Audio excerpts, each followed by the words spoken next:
नानाभाऊ साठेंचं स्मारक इथला आता पुतळा आदरणीय पवारसाहेब, माननीय सुशीलकुमार शिंदे साहेब आणि त्या काळातल्या काँग्रेस पक्षाच्या प्रयत्नातून हा झालेला आहे आणि त्याच्यानंतर ट्रस्ट स्थापन करून त्यांचं घर असेल, त्यांच्या ज्या आठवणी असतील, त्यांची भाषणं, त्यांची शायरी, त्या सगळ्याची नोंद पहिल्यांदा आदरणीय पवारसाहेब जेव्हा राज्याचे मुख्यमंत्री होते त्या कामाची त्या काळात सुरुवात झाली आणि आज आम्ही सगळेच त्यांना अभिवादन करायला आलेलो आहोत. आज केंद्रीय गृहमंत्री अमित शहा पुणे दौऱ्यावर आहेत. खरं तर संसदेत त्यांची मागणी जास्त आहे. वारंवार खासदार बोलतात की अमित शहा आले पाहिजे, संसदेत बसून त्यांनी उत्तर दिलं पाहिजे, मात्र संसदेत न राहता पुणे दौऱ्यावर ते आहेत.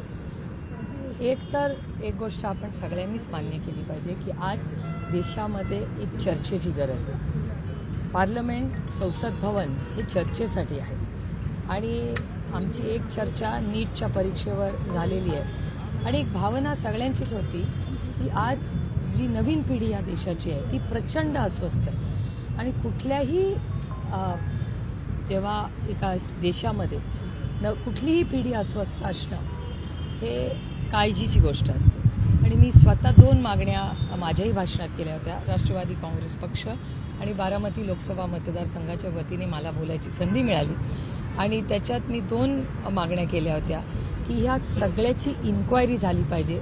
एक SIT बसवा आणि ती पारदर्शकपणे एक त्याचा तातडीने टाईम बाउंड रिपोर्ट, तिथे ज्या मुलांवर जे अन्याय झाले, अत्याचार झाले, ज्या मुलं असतील किंवा मुलीही असतील, ज्या पद्धतीने मुलींवर अन्याय झाला ह्याची एक पारदर्शक इन्क्वायरी ही झालीच पाहिजे. ह्याच्यासाठी एक SIT स्थापन करा आणि पार्लमेंटमध्ये एक ऑल पार्टी मीटिंग किंवा एक जॉईंट पार्लमेंटरी कमिटी करता येते सरकारला.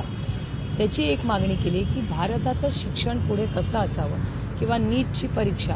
आता तुम्ही मला सांगा, UPSCची परीक्षा होते, त्याच्यात पेपर फुटतो का हो कधी? UPSCचा पेपर का नाही फुटत आणि नीटचाच पेपर का फुटतो? किंवा कोचिंग क्लासेस, तुम्हाला आश्चर्य वाटेल, अनेक कोचिंग क्लासेस असे आहेत ज्यांचे IPO येत आहेत, म्हणजे इतके पैसे झालेत त्यांच्याकडे की आता ते मोठा व्यवसाय करून पब्लिकली लिस्टेड कंपनीज होणार आहेत. हे धक्कादायक नाही, शिक्षणाचं बाजारीकरण झालेलं नाही आहे. मग ह्या गोष्टीवर आम्ही नाही चर्चा करायची तर कोणी करायची? संसद भवन त्याच्यासाठीच आहे. त्याच्यामुळे आम्ही अतिशय प्रांजळपणे राजकारण बाजूला ठेवून आपल्या मुलांना न्याय मिळावा आणि परीक्षा पारदर्शकपणे व्हावी याच्यासाठी आता AI, मला सांगा, जगामध्ये परीक्षा होतात, जगभरात परीक्षा होतात, तिथे कसा पेपर फुटत नाही, आपलाच कसा फुटतो? मग एकीकडे तंत्रज्ञान, आधार कार्ड सारखा अप्रतिम कार्यक्रम काँग्रेसच्या सरकारमध्ये, UPAमध्ये हा डॉक्टर मनमोहन सिंग साहेबांच्या काळात झाला. आज प्रत्येकाला आधार मिळालं की नाही? मग ते पारदर्शकपणे होऊ शकत. एक साधी नीटची परीक्षा हे सरकार नाही घेऊ शकत आणि जो पेपर पडतो, आता बिल आणलंय पण त्या बिलमध्ये मी तरी समाधानी नाही, राष्ट्रवादी नाही, इंडिया अलायन्स नाही आणि हे तर सोडावं, राजकारण होत राहील. एक पालक म्हणून पण आम्ही कोणी समाधानी नाही, कारण का नुसती शिक्षा होऊन हा प्रश्न सुटत नाही ना.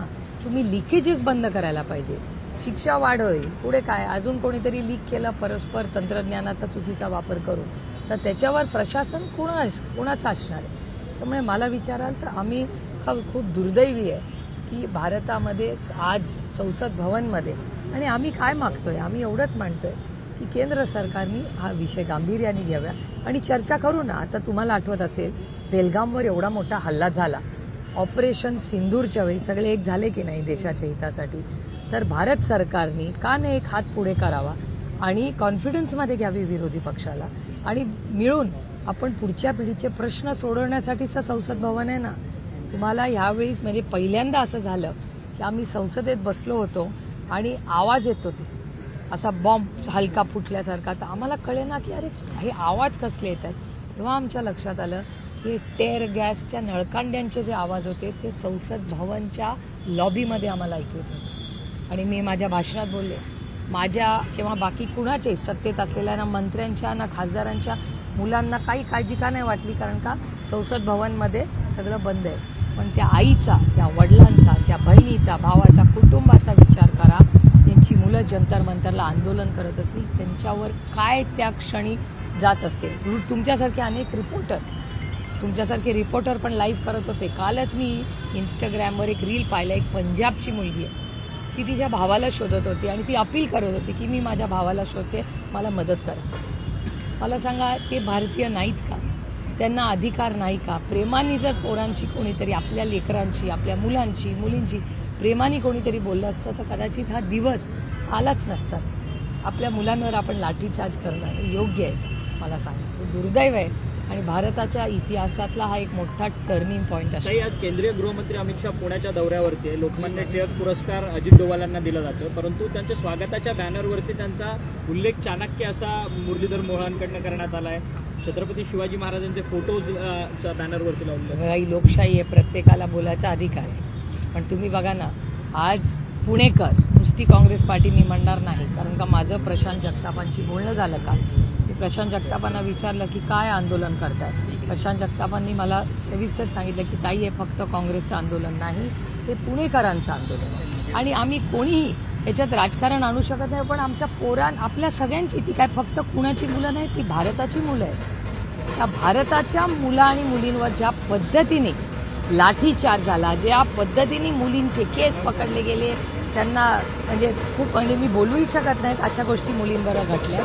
अतिशय दुर्दैवी आणि त्याचा आम्ही जाहीर निषेध करतो. पंतप्रधानांनी एक नवीन व्हिडिओ आता इंस्टाग्रामवर टाकला आहे. त्यात ते म्हणतात की माझ्या आईवरूनही शिवी देण्यात आली, मात्र या सगळ्या पोरांना माफ केलं पाहिजे, ही सगळी आपलीच पोरं आहेत. म्हणून तर आम्ही चर्चा मागतोय ना. जर ह्या गोष्टीवर दोन्ही बाजूने विरोधी पक्षाला कॉन्फिडन्समध्ये घेऊन जर ह्याच्यावर सविस्तर चर्चा झाली तर मार्ग निघू शकतो. पण इच्छा असली पाहिजे ना मार्ग निघायची. आम्हाला या विषयावर राजकारण करायचं नाही, पण भारतातल्या युवक आणि युवतीवर जर भारत सरकारने केसेस केल्या तर ताकदीने, माणुसकीच्या नात्याने आपली भारतीय मुलांच्यासाठी आम्ही ताकदीने लढणार. वेळ पडली तर आम्ही करू. आमच्याही संघटनेमध्ये खूप एक वेगळा लिगल सेल आहे, राष्ट्रवादी काँग्रेस म्हणून नाही, पण भारताचे नागरिक म्हणून आमची सगळी लिगल टीम ह्या प्रत्येक मुला मुलीबरोबर ताकदीने उभी राहील.